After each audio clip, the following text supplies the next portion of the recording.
Hello everyone, welcome to the third episode. This is the one we're going to talk about the head-on collision that happened on December 26, 1979. That's where we've been leading up to the whole time we started this. I'm one of the few engineers that lived through a head-on collision. This happened on that N&D dark territory we talked about the last time, where there is no circuits, no signals, no nothing. You work off of train orders. I'm on a local headed south. We're going from Nashville to Mount Pleasant. We have to stop at Columbia, make a set out. Unbeknownst to me in Mount Pleasant, because it's dark and they had no way of knowing dark territory, there is some locomotives missing. So the dispatcher calls me. We just made a set out on the south leg, couple back up on the main line, and he says, "Don't move, stay where you're at." Well, he should have said get off and run, but he didn't. So I said, okay, because I don't know what's going to happen. Well, those locomotives from Mount Pleasant are coming towards me at 52 miles an hour, they estimated. So I'm looking out the window, we're at my crew, and then I hear the whoom, whoom, whoom. I turn around and there they are. It happened in seconds, but everything went into slow motion. The locomotives hit the front of my locomotives. They came through, they hit the console hit me. Somewhere in there I knew my leg was messed up, which come to find out the bone was sticking out. It happened in seconds, but it was so slow motion that I thought about David Alexander, a friend of mine who was killed in a train wreck. And believe it or not, I had accepted. I'm going to die. This is it. Goodbye. So anyway, I went out the back door with all this stuff on top of me. Now, if you look at this picture here, it's coming up, you can see my locomotive that I was on, how bad it was hit. And then if you look at the next photograph, you'll see one of the other engines in my consist, how bad it was. It was a very, very, very bad wreck. And then you'll also see my engine, the locomotive is bent in double almost. You'll see me hanging out the back door that train pushed me out. You can see my arm up and see just part of my head with the paramedics, because it wasn't long after the train wreck that the paramedics arrived. Everybody arrived. TV cameras was everywhere. People came from all over because they heard the big crash. So they don't know how to get me out of this at first. But in the meantime, the conductor came up, checked on me, went back, told the crew, don't go up there, he's dead. I guess I was dead. There was no pulse. But what was going to happen is my spirit, as we'll call it, I had an outer body experience.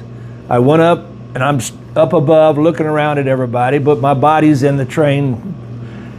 So I'm yelling for help from my crew members. I can see their lanterns as they're walking around, so I'm yelling, hey, come help me, hey guys, blah, blah, on and on, and nobody would ever come or nobody would answer me. And I couldn't figure it out, and the reason I couldn't figure it out was they didn't hear me, because I'm not me, I'm a spirit up in the sky. Just weighing around and around. So it's kind of like simultaneously as my body went back in, my spirit rather, went back in my body, the head brakeman told the conductor, I'm going to go check on him one more time. And when he did, now I'm back, although I'm covered up with a train. And I started asking him, I said, hey man, I've been yelling for you guys. Why wouldn't you come help me? And he says, you haven't been doing nothing. We thought you were dead. I said, no, I've been yelling for you, but I could see your lanterns, all of you. And he says, no, you weren't doing nothing. I said, well, okay, I'm not dead, but I'm messed up. And he said, yeah, I can see that. So now when everybody gets there from the paramedics, as you can see in this picture, they're all around the engine. They built a little platform so they can reach in. One guy, the guy with the afro, he keeps slapping me. I said a few choice words to him, but we won't go into that. And then if you look at the other photograph, they finally, the doctor's up there. You can see my hand holding on and my head back with the paramedics. And then if you'll look at the next photograph, you'll see they finally got me out, and you can see the doctor standing to my left. So well, I take that back. They didn't know how to get me out. The jaws of life had just come out, but they didn't have them where I was at, but they had them in another county. But it took a while for them to get to where I was. So I was probably pinned underneath all this for about 2 hours and 30 minutes. In and out of consciousness, all kind of thoughts go through your mind. So they finally got there, the jaws of life. And I remember the doctor telling me, when we get you out of here, we're going to have to cut your pants and shoes off, which was going to be a trip with everybody looking. So as you see, they pulled me out, put a balloon-like splint thing on my leg. Now they take me out and put me in the ambulance. And I remember in and out, but I woke up and I was freezing to death, and I asked the nurse, did she have any more blankets? And she said, I've got 15 blankets on you. I don't have any more.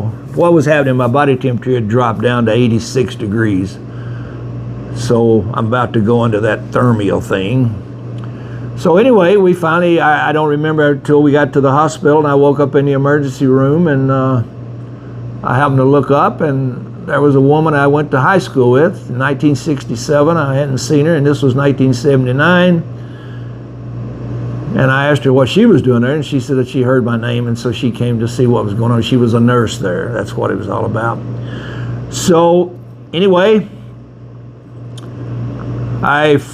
in the hospital for quite some time, and then I got blood clots in the hospital.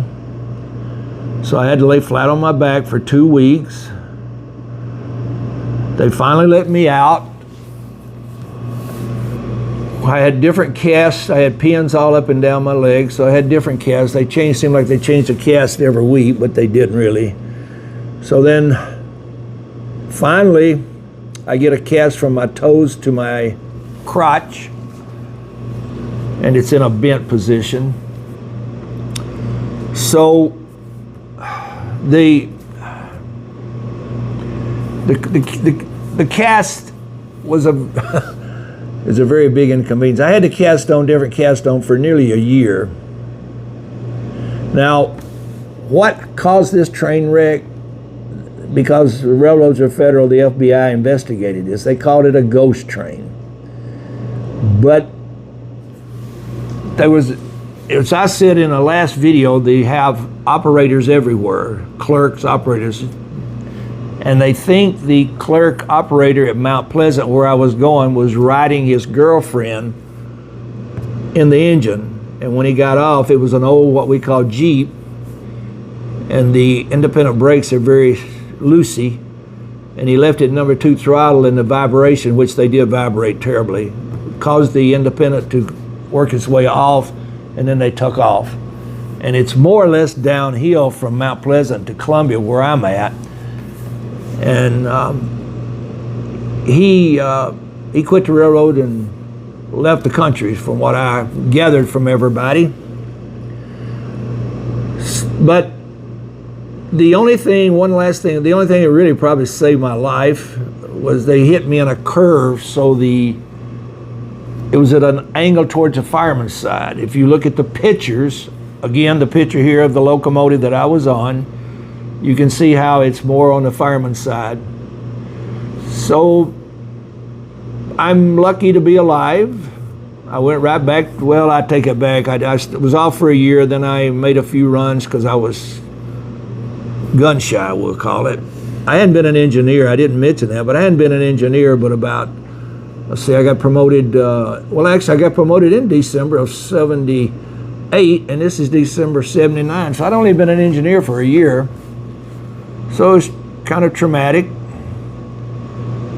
And I'm here to tell the story, which I'm glad for that. So I hope you enjoyed that story. Thank you.